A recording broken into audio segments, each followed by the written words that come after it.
So comedy in Brazil, there would basically be like say if I was a Brazilian comedian, I would come up with a fake name. You would. And I would do a character. A wig, probably. A wig. Yeah, a certain outfit. Like very over the top, screaming, and that still exists in Brazil. This is like a popular for the people.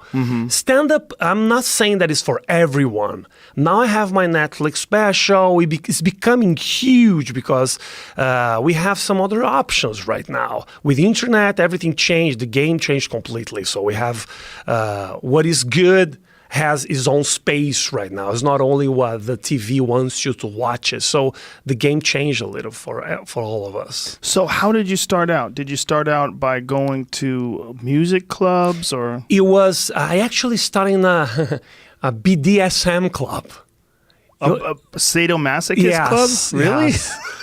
I remember that there was like pictures of cocks in the bathroom and like vaginas, like huge vaginas, and we had that show, and it wasn't good, but it was an experience for all of us to go on stage and try to show them our opinions and our jokes and some irony and sarcasm, which was something that people wasn't watching, but then it becomes something huge, and we got chances to go to TV and everything else. But at first it was difficult because people could not understand, is he a character?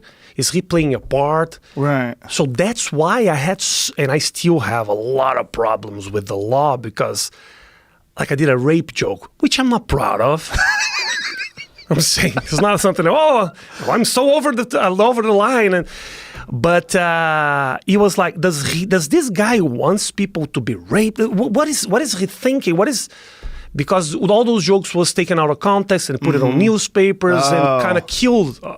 It kind of killed my desire to do comedy over that as well. Really? Yeah, it was difficult, man, because it was like journalists in the audience waiting for me to say some shit to put out of context, and then got like fucking like billions of clicks on their websites because of a joke I did. Yeah, that's how the controversy was starting over that. I don't know if it's the same thing here. So they knew that this was a new thing. Yeah, so they would come to see it, and then were they criticizing it before this? It was huge. Everybody loved it at first. But when we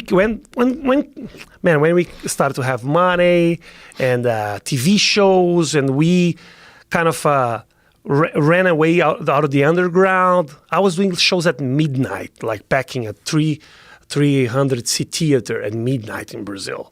That was my thing, underground in São Paulo, in the middle of nowhere. But then people, this guy's talented, let me give him a chance. So they put me on TV, and out of nowhere, I was on TV doing the same thing. Wow. So the country was not that prepared for what I was doing at the time. What kind of laws do you have in Brazil in terms of like the language you're allowed to use on television? I'm not saying there's like a government censorship about what you can say or what you cannot say, but sponsors and even TV stations and the media is very sensitive about everything because it's still a poor country. It's still Brazil is still a third world country. So we have a lot of people that don't understand this is comedy. What's comedy? So it was my duty to explain a little bit what was stand up and kind of open a road for all of us. That's how I felt.